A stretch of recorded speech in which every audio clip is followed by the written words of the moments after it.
Une comédienne qui voyage, un braqueur de fourgon passé à la mise en scène et une réalisatrice anoblie par le plus grand metteur en scène de la planète. C'est nous. Je vous attendais, bonjour. Bonjour. Dans Home Cinéma, je reçois tout d'abord François Troukens et sa comédienne Loubna Azabal. Tueur, premier long métrage de François Troukens est l'aboutissement d'un projet imaginé en prison, nourri d'une expérience de braquage et d'années de cavale. Un rôle de flic, c'est aussi une première pour celle qui mène la plus belle carrière internationale de notre cinéma. Nous verrons comment Loubna Azabal a abordé Tueur, un film qui colle plus que jamais à l'actualité. Retour également sur Incendie de Denis Villeneuve, un rôle qui lui a valu en 2012 le Magritte de la meilleure comédienne. Je recevrai ensuite la réalisatrice Amélie Van Empt pour son second long métrage Drôle de père. François Troukens, Loubna Azabal, je suis bien content de vous avoir dans cette émission pour parler de la sortie de ton film, ton premier film, François, ouais. Tueur, dans lequel Loubna joue, mais pas que. Il y a aussi Bouli Lanners, il y a aussi Olivier Gourmet, Natacha Régnier, j'en passe. Merci. Impact dans 50 mètres. 40, 30, 20, 10, go! Je vais raconter une petite histoire de voyou dans une grande histoire politico-judiciaire. Et je trouve que la Belgique, on a... je me souviens de Simenon qui disait qu'il fallait pas aller très loin pour trouver des bonnes histoires et que à Liège, en Belgique, il y avait de quoi faire des polars incroyables et je pense qu'il l'a prouvé. Et donc en Belgique, on a quand même l'assassinat de Patrice Lumumba, on a les CCC, les tueries du Brabant, on a assassiné un ministre comme André Coles, on sait toujours pas pourquoi non plus. Enfin, il y a plein d'affaires, on doit pas aller en Sicile ou dans la mafia pour trouver des histoires, des polars un peu durs, etc. Donc je trouvais ça intéressant. Et donc de plonger une petite histoire que je connais bien, c'est l'histoire de braqueur, à travers une histoire plutôt belge et qui ancrait cette histoire dans une réalité. J'ai la triste responsabilité de vous annoncer le décès de 8 personnes, dont la juge Véronique Pirotte, lâchement assassinée par de véritables prédateurs. Ce qui m'intéresse aussi, c'est comment on fabrique un ennemi public, comment on manipule les médias, comment un parquet, un juge ou un flic peut manipuler une enquête. Et si tu as un flic qui est correct comme Loubna, même si tu cherches la vérité, tu ne trouves pas. C'est ce qui se passe aujourd'hui avec les tueries du Brabant. C'est-à-dire que tu as des mecs qui sont convaincus. Tu as un procureur, Jules Valkener, qui est un mec un peu comme Loubna ou comme Natacha Régnier dans le film, qui cherche la vérité. Et tu sens qu'il y a des mecs qui bâtons dans les roues et on essaie chaque fois de lui envoyer des fausses pistes. Et en fait, il est pollué par des gens qui sont ses associés. Et donc j'ai commencé à écrire ça dans une cellule à la prison de la Santé. Pourquoi t'as fait ça? J'ai rien à voir avec ça. Tu vas prendre cher. 30 ans, tu retireras plus Valken. Je peux faire entrer un flingue. On a perdu Valken. Et à mon avis, il est déjà loin. Non. Ça, c'est ce qu'il veut nous faire croire.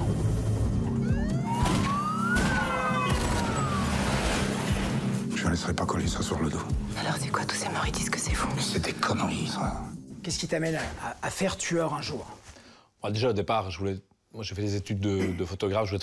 Moi, je voulais faire du reportage. Je voulais être réalisateur de guerre. Je voulais faire du documentaire, des choses comme ça. Donc, j'ai étudié la photo et puis j'ai changé de vie à un moment donné. J'ai basculé dans...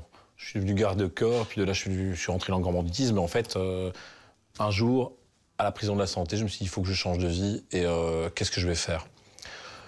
Et j'avais rencontré José Giovanni, mais aussi Ozon. On va parler de Giovanni, parce que c'est une figure importante. Puis il faut resituer un peu qui est José Giovanni, qui est vraiment un auteur, un scénariste, un dialoguiste très très important du cinéma des années 60-70. Qui a travaillé avec Melville, Becker, qui a travaillé avec énormément, avec Jacques Doré, avec énormément de monde. Oui, la justice.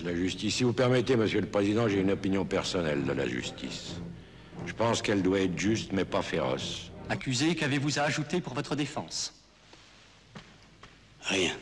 Comment se passe la rencontre avec Giovanni? Dans quelles circonstances tu rencontres Giovanni? Alors, moi je suis en cavale et il fréquente des voyous.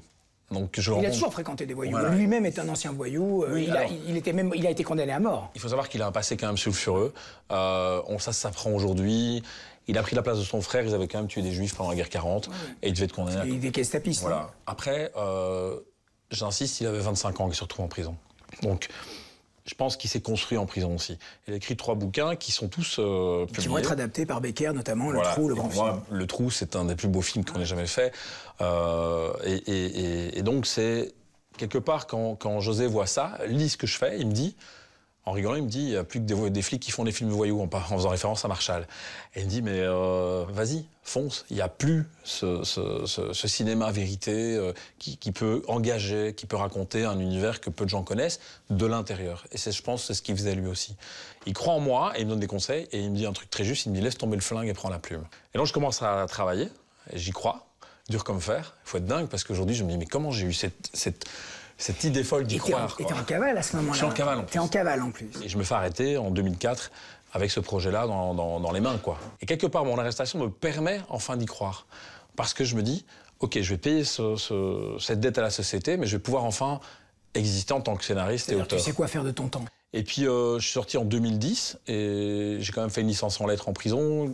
Et je pense que chaque jour que j'ai perdu dans cette tôle, je l'ai nourri de quelque chose de nouveau.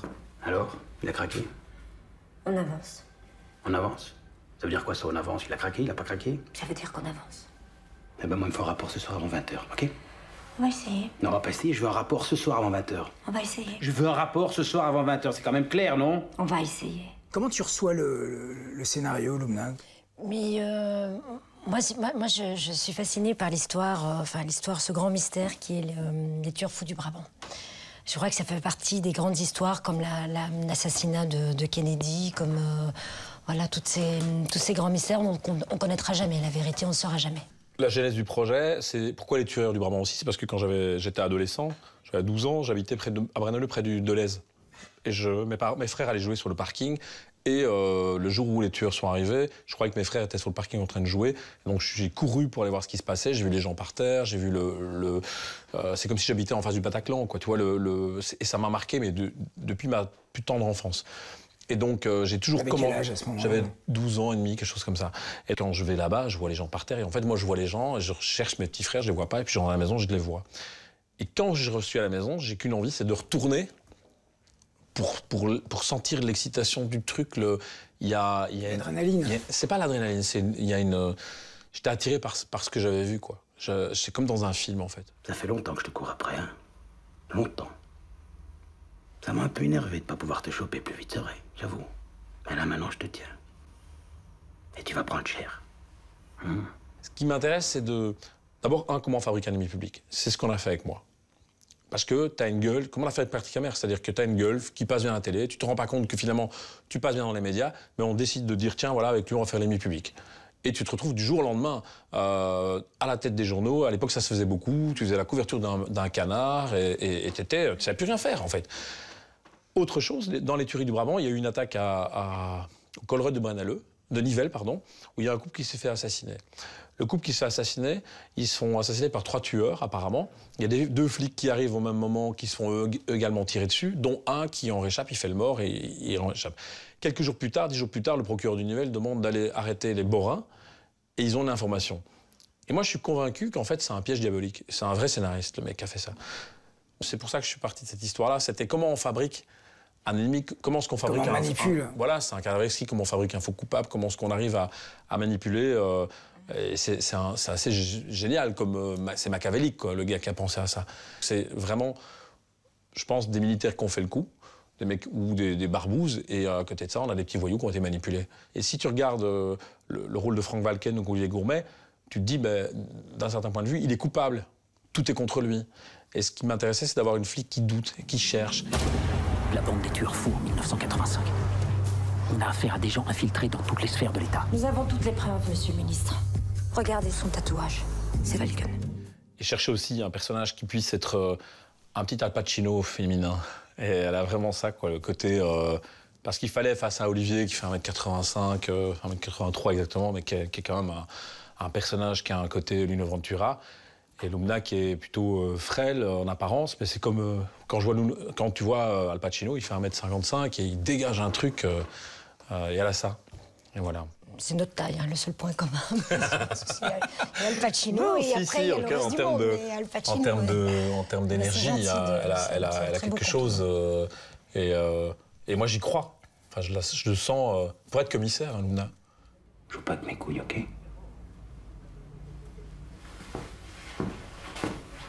Au fait, il y a un truc qui cloche dans l'affaire Valken. Comment ça se passe sur le plateau, Lubna? Moi, j'ai besoin de rêver, de comprendre le personnage et de le rêver en permanence et de voir vers où je dois l'amener. Mais pour ça, je dois être sûre avec le réalisateur, si vous voulez, qu'on est bien sur la même longueur d'onde. Est-ce que je peux l'amener jusque-là? Parce que, donc, voilà, Et donc, oui, je communique beaucoup avec François, mais sur le plateau, ça va. Après, voilà, dès que je sais, voilà, c'est avant. Il y a le travail se fait en amont, beaucoup, beaucoup. Et comme ça, quand il faut plonger, eh ben, on plonge et on nage bien, quoi. Plus de juges pour enquêter, plus d'informateurs pour dénoncer. Faut bien admettre que quelqu'un agit à merveille pour brouiller les pistes. Tu as fait le conservatoire de Bruxelles à Absolument. l'époque.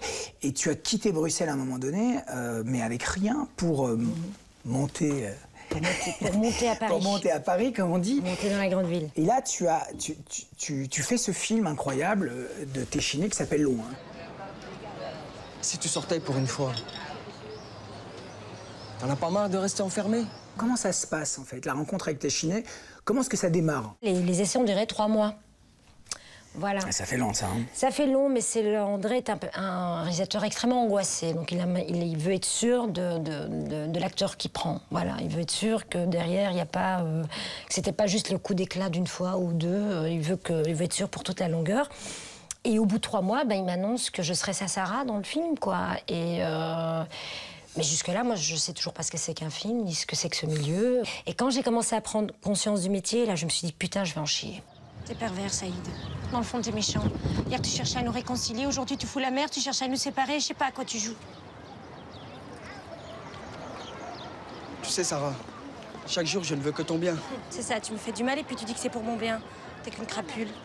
Il y a vraiment 2 films qui sont constituants pour toi et qui vont te faire déborder un peu des frontières. C'est Paradise Now et quelques années plus tard, Incendie. Ouais.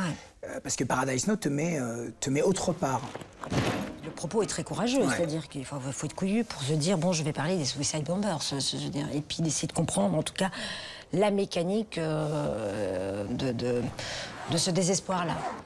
وببدل في الفربيين ضحية والقتل. الفرق انه بطل في عنا خيارات ثانية كيف الناضل، يفتحوا لنا مجالات للنضال، لو في عنا طيارات كان بيكونش في عنا استشهاديين. الفرق الوحيد انه اسرائيلي قوى بكثير عسكريا وانت مش قويتهم. كان خلينا نكون متساويين بالموت، دائما راح يكون عندنا الجنة بإذن الله.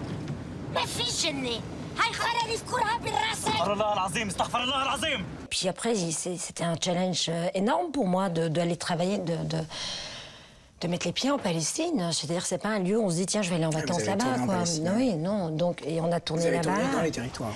Dans les territoires, exactement, dans les territoires. Et puis, moi, j'ai pu voir comment ça se passait au quotidien et puis comprendre ce que c'est qu'en fait le peuple palestinien aussi, c'était important. Il y a un choc qui arrive plus tard, qui est vraiment le choc Incendie, qui est vraiment un film époustouflant. Oui, j'ai une chance terrible d'avoir rencontré Denis Villeneuve et puis d'avoir croisé son chemin. J'avais passé, je crois, avant de rencontrer, une dizaine de jours à lire, mais tout ce que je pouvais lire sur la guerre du Liban, sur ci, sur ça, sur cette jeune femme, d'ailleurs, pour laquelle il s'est inspiré, que j'interprète, qui est restée emprisonnée 15 ans sous terre au Liban, dans les geôles au Liban. Mais donc, et quand je le rencontre à Paris, je suis censée passer des essais avec lui, mais en fait, on passe 1h30 à discuter du film, du sujet, tout ça. Et je pars et il oublie de me faire passer les essais. Donc voilà. Et alors c'est la directrice de casting qui m'appelle le lendemain. Elle me dit écoute Lubna, ça s'est super bien passé, mais t'as pas passé d'essai. Je dis ah oui effectivement. Puis il me dit mais écoute, il aimerait juste que tu lises la lettre en fait, cette fameuse lettre que je lis à la fin du film. Et puis ben voilà, j'ai été prise quoi.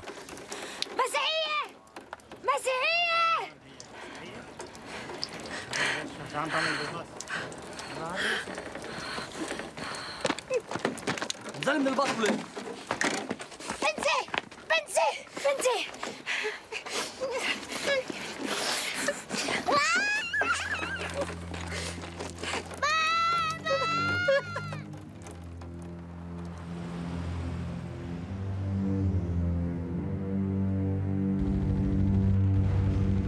Incendie, c'est un personnage que j'ai...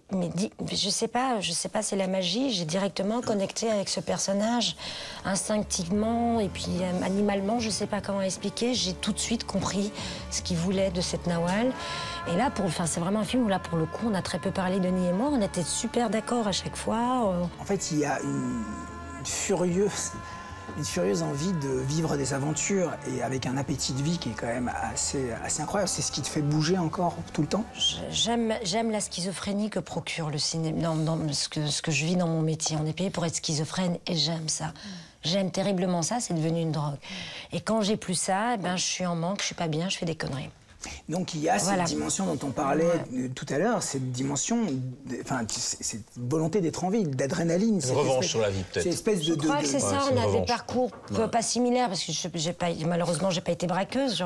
Pas ça, malheureusement. J'aurais adoré, non mais j'aurais adoré. Mais je me souviens, la première fois qu'on s'est rencontrés, que tu m'as dit, c'est dommage, je peux pas faire un rôle de braqueuse. Oui. J'aurais adoré ça. Je dis, mais non, mais ce qui est intéressant, justement, mais on va tomber dans la caricature. Et je trouvais que la flic qui trouve la justesse, c'est un peu toi aussi. Ouais, puis c'est tellement, on devient accro, hein. C'est pas un métier, c'est une passion. C'est très proche du braquage, en fait, quelque part. Non, mais c'est vrai. Parce que t'as une idée, t'as un scénario, tu réfléchis à un plan, et puis tu cherches un casting, c'est un peu tes complices, puis tu vas faire des repérages, et puis tu fais de la prépa, une longue prépa, comme au cinéma. Et si ta prépa n'est pas bonne, le jour du tournage ou le jour du braquage, c'est mort, quoi. Je vous remercie beaucoup. Je souhaite vraiment une très longue vie au film. Et puis surtout, hâte de te revoir en selle très vite pour un nouveau film. Donc, ça. En solo, c'est ça. Ouais, c'est une vraie drogue. Hein. Merci, Lubna. Merci à toi. Merci de nous avoir invités dans ton magnifique chez toi.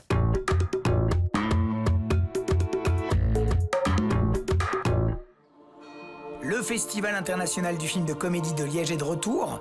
Du 7 au 10 décembre, c'est plus de 30 films à la douce folie qui sont à découvrir dans les salles de la Cité Ardente. Dans cette deuxième édition, c'est Gérard Darmon qui préside le jury des longs métrages en compétition.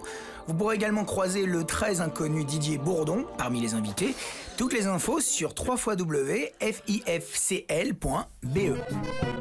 Pour réchauffer la capitale en ce mois de décembre, rien de tel que le 17e Festival Cinéma Méditerranéen. Du 1er au 8 décembre, c'est toute la diversité du cinéma des pays du Sud qui s'affiche à travers documentaires, fiction et courts-métrages.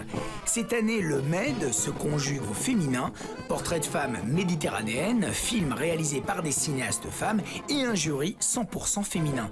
Toutes les infos sur www.cinemamed.be. On l'avait découverte en 2012 avec La Tête la Première, un long métrage autoproduit grâce à un héritage. Ce premier film d'Amélie Van Hempt aura connu par la suite un destin incroyable mais peu connu. La réalisatrice sort aujourd'hui Drôle de père, guidée par une enfant de 5 ans, sa propre fille, qui est aussi celle de Jacques Doyon. Car avant de sauter le pas de la mise en scène, elle fut l'assistante du réalisateur que nous avons eu le plaisir de recevoir ici. Amélie nous parle de son nouveau film et des rencontres décisives qui l'ont porté jusqu'ici. Amélie, tu es là pour ton deuxième film. Ouais. Drôle de père. Tu avais fait ce premier film à compte d'auteur, on va dire, qui s'appelait La Tête la Première. Oui, c'est ça, ouais. Amélie, tu peux nous faire le pitch, en fait, de Drôle de père? Ça parle de la rencontre d'un père et de sa fille, en fait. Un père qui n'est pas encore père, qui a disparu pendant quelques temps, et un jour, il décide de retrouver sa fille. Je peux entrer? Faut qu'on se parle. J'ai un gars qui est pas arrivé, là. Comment elle est pas arrivée?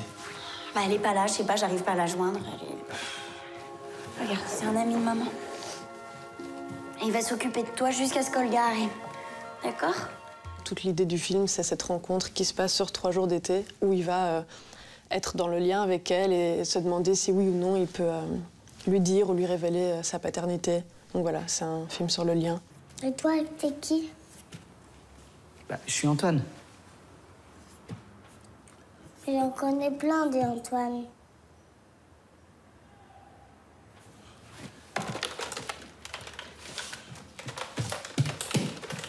Moi, je suis Elsa. Qui vous êtes, vous? Je t'ai dit, je suis Antoine. Qu'est-ce que tu fais, là? Ton parcours est assez étonnant. Non, mais vraiment étonnant. Et il se démarque assez des filières traditionnelles. Donc, tu as fait une école de cinéma. Tu fais ce premier film, La Tête la Première, avec l'argent d'un héritage, c'est-à-dire que tu décides toi-même de produire, de te lancer dans ce film. C'est-à-dire, qu'est-ce qui te motive à ce moment-là? Oui, en fait, j'ai un peu eu du mal avec l'école. J'avais des projets de cinéma que j'arrivais pas à faire à l'école. Donc j'ai décidé de sortir de l'école et j'ai travaillé directement dans le cinéma. J'étais assistante. Et puis en fait, j'avais pas envie de faire un court-métrage parce que j'avais écrit déjà 2 longs-métrages, en fait. Et je me sentais prête pour le faire. Et c'est très compliqué quand t'as pas eu de film de fin d'études, qui a pas été vu en festival. Tu vas toquer à la porte de producteur, t'as 24 ans et tu dis je veux faire un long-métrage. Tout le monde te dit attends, calme-toi, fais des courts-métrages. Et puis après, peut-être, tu pourras faire un long-métrage. Et moi, je savais que c'était ça que je voulais faire. Et puis j'avais trouvé David Murgia au conservatoire par hasard. Et je le trouvais formidable. Je me dis, mais attends, là, c'est un signe du destin. J'ai cet argent, j'ai rencontré David, c'est une vraie rencontre de cinéma. Il a un petit peu de temps maintenant, il faut que je le fasse. J'aimerais vraiment bien savoir ce que vous écrivez dans vos bouquins, monsieur, pour pouvoir ramener des jeunes filles comme ça jusqu'ici. Ça doit être intéressant. Il paraît que c'est vous qui allez l'entendre jusqu'ici. Je me trompe? Moi, je l'ai suivi sans savoir ce qu'elle avait dans la tête. Et quels sont tes référents de cinéma quand tu fais ce premier film? Comme j'ai travaillé beaucoup avec Jacques Doyon, ben forcément, on m'a beaucoup dit que je faisais du Jacques Doyon quelque part. Donc c'est vrai parce que, en fait, je viens d'un cinéma... Enfin, moi, j'ai surtout appris le cinéma... À cette époque-là de ma vie, j'ai été hyper influencée par Jean Eustache, Rohmer. Enfin, c'était vraiment des cinéastes, Bergman, qui me parlaient énormément à cette époque-là de ma vie. Donc j'avais vu beaucoup de films, j'avais lu beaucoup de scénarios aussi pour écrire. J'ai vraiment appris l'écriture en lisant des scénarios énormément. Donc c'était un peu ça, mais surtout Piala aussi. Puis j'adore le cinéma de John Cassavetes. Enfin, il y avait plein d'influences. Mais j'avais envie de faire un film assez écrit, en fait.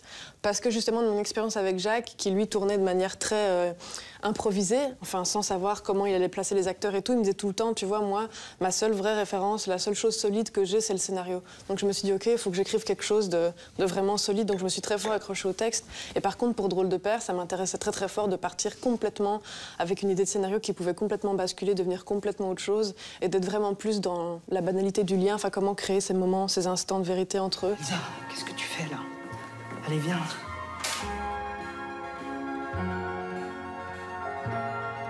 Et après, c'est comme un balancier, tu vois? Non mais attends, là Camille, je comprends pas. Là, ce matin, tu me demandes de garder Elsa, et là, ce soir, tu veux que je l'emmène je sais même pas où? C'est quoi ce bordel? Dans la manière, dans les risques que j'ai pris dans ce film aussi, je les trouve beaucoup plus grands, si tu veux, dans mon approche à moi. Parce que tu as plus de responsabilités, en fait, aussi. Parce que j'avais la responsabilité d'être la maman de l'actrice, j'avais la responsabilité de ne pas avoir de storyboard, enfin, tu vois, on a eu un tournage qui s'est fait très vite aussi, enfin, donc il y avait beaucoup d'enjeux au niveau du temps, au niveau de la manière de fonctionner, au niveau de l'équipe, qui était beaucoup plus grand que ceux que j'avais eu avant. Si. Ça suffit, là.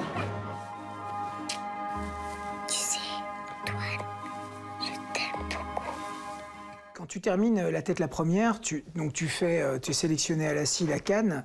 Après, tu fais des festivals un peu partout dans le monde. Ouais. Et tu fais une rencontre aux États-Unis qui est quand même assez impressionnante. Ouais. Donc tu es protégé par Dieu. Ouais, mais tu sais... Tu es protégé par Martin Scorsese. Ouais, c'est ça, ouais. Raconte-nous ta rencontre avec Dieu. Moi, j'y croyais absolument pas d'envoyer mon premier film, à un festival new-yorkais. Je trouvais ça complètement délirant. Mais c'est une copine à moi qui m'a aidée à le faire et qui vivait à New York. Comme quoi, les amis. Et donc, j'étais à ces projections, j'ai parlé du film, et j'ai senti que les gens étaient hyper réceptifs à ce film. Il n'y avait pas que Martin Scorsese, il y avait aussi Ed Lachman, que j'ai rencontré, grand chef opérateur, qui est venu me voir et me parler, et tout le monde me disait, tu sais qui c'est, tu sais qui c'est. Ed Lachman, juste pour le situer, c'est un grand chef opérateur de Todd Haynes, mais qui a travaillé avec Soderbergh, comme Larry Clark, Sofia Coppola et Jean-Paul. Et donc, du coup, le jour de la cérémonie, j'ai le prix de la mise en scène, déjà, et Alice a aussi le prix. Mais le prix de la mise en scène, ça voulait dire beaucoup de choses pour moi, parce que j'avais rien eu en Belgique et en France, et on me disait beaucoup, c'est les acteurs qui ont fait ton film, c'est pas toi. Enfin, du coup, j'avais un espèce de truc comme ça. Et là, j'avais une vraie reconnaissance. Et donc, le résultat du prix, c'était pas de l'argent, c'était de passer un dîner avec Martin Scorsese, Darren Aronofsky, Leonard Bernstein. J'étais là, OK. Donc, je me retrouve comme ça dans cette grande maison qui est un espèce de manoir à Manhattan, à une table un peu comme celle-là, avec tous ces gens, et Martin Scorsese qui était là en face de moi, hyper humble, hyper modeste. Et j'avais dans ma poche un CD sans pochette de La Tête la Première, parce qu'il n'avait pas vu, il était parrain du festival. Donc lui, il était le cadeau en fait des gens qui avaient gagné, si tu veux. Et donc je lui ai donné comme ça mon CD sans pochette, en me disant, il va jamais le voir. Et je rentre en Belgique et 3-4 mois plus tard, je reçois une lettre de sa part écrite avec sa signature et tout pour me dire ah, j'aime vraiment beaucoup votre film, j'ai trouvé qu'il était très joli, enfin plein de choses super chouettes. Je sais qu'il regarde des films tous les jours et je sais qu'il a fait une fondation où il aide les cinéastes, les jeunes cinéastes pour leur premier film. Donc c'est un engagement qu'il a, qui est un vrai engagement en fait, qui est pas comme ça, genre sur des... Je suis pas une élue, il y a énormément de gens qui l'aident en fait, énormément. Et je trouve ça assez formidable parce que c'est quelqu'un qui continue à voir des premiers films tous les jours. Enfin, ouais. Et puis je l'ai vraiment re-rencontré il y a 2 ans où j'étais chez lui, il était en train de monter le The Silence et en fait il était super Vous avez pris le café, vous avez mangé un 4 quarts. Ouais. Non, je me rappelle parce que son assistante, elle m'a fait d'abord m'asseoir dans une salle de cinéma, qui était sa salle de cinéma, dans sa boîte. Et je regardais les sièges et je me disais, OK, il y a De Niro qui était assis là, il devait avoir Al Pacino. Enfin, tu vois, la vieille salle des années 70, enfin, de toujours, en fait, où il regarde les films. Puis après, je l'ai revu et c'était formidable parce que, de nouveau, il était tellement humble qu'on s'est assis et même avec mon anglais qui est pas formidable, j'ai réussi à même faire des blagues avec lui. Enfin, tu vois, il était tellement, tout de suite, il te parle de sa famille. En fait, si tu veux, quand tu le vois, il te dit, tu sais, toi et moi, on a le cinéma en commun, c'est notre même passion, on la vit de la même façon, il n'y a aucune différence, quoi. Et il te dit aussi des choses comme, tu sais, si un de tes films n'est pas un chef-d'œuvre, c'est pas grave, parce que tu as une œuvre à faire, et moi, je crois en toi. Enfin, des trucs que tu peux ne jamais oublier, venant de lui. Enfin, moi, c'est le truc auquel je me raccroche tout le temps quand ça va pas. C'est ton père, c'est évident que c'est ton père. Pourquoi tu le cherches? Il t'a fait des crasses quand t'étais môme, tu veux lui faire la peau et tu crois que je vais être ton complice, c'est ça? Mais alors, et concrètement, qu'est-ce qui se passe après ça? Donc tu le vois et puis... C'est-à-dire que tu lui parles de Drôle de père à ce moment-là. Tu n'as pas tourné Drôle de père encore. En fait, on n'avait plus beaucoup de temps pour tourner et c'est comme ça que j'ai contacté Scorsese. Je me suis dit, il m'a promis qu'il m'aiderait pour le film d'après. Là, il nous manquait 1 semaine de tournage. On attendait encore des retours de financement. Donc là, je devais faire le film en 5 semaines. Je me suis dit, je vais jamais y arriver avec ma fille en 5 semaines à faire ce film. Il m'en faut 6, quoi. Et je me suis dit, pourquoi pas lui demander de l'aide maintenant? Là, j'ai vraiment besoin de lui. C'est très concret. Et il a débloqué de l'argent pour qu'on puisse avoir 1 semaine en plus de tournage.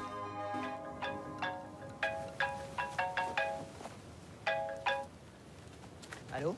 Il y a autre chose qui est complètement surréaliste, c'est que sur ce 2e film, c'est que tu as un chef opérateur hallucinant, c'est Éric Gauthier qui fait la photo de ton film. Alors ça, moi, donc Éric Gauthier, pour resituer, c'est vraiment un grand chef opérateur.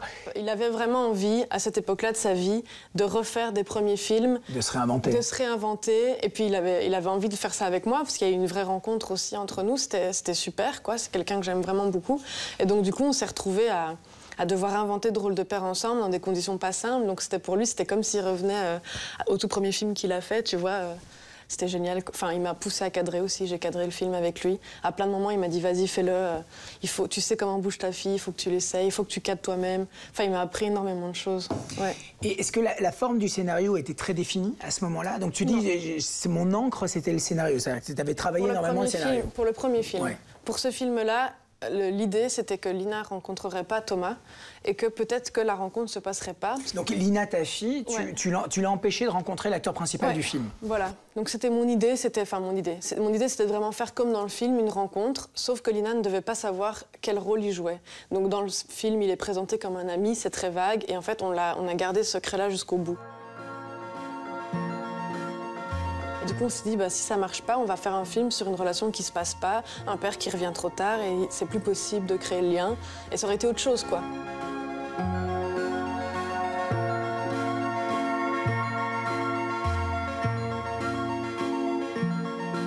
Dieu a vu le film ou pas?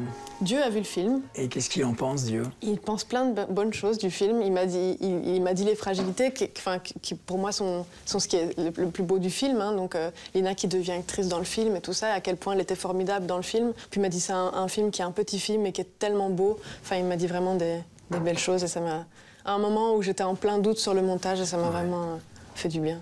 Merci beaucoup, Amélie. Merci. Vraiment, bon vieux film. Quant à nous, on se retrouve le mois prochain pour une nouvelle émission et vous pouvez revoir cette émission sur le site de BeTV. Salut. Le mois prochain, exceptionnellement, c'est le dimanche 17 décembre que je vous donne rendez-vous.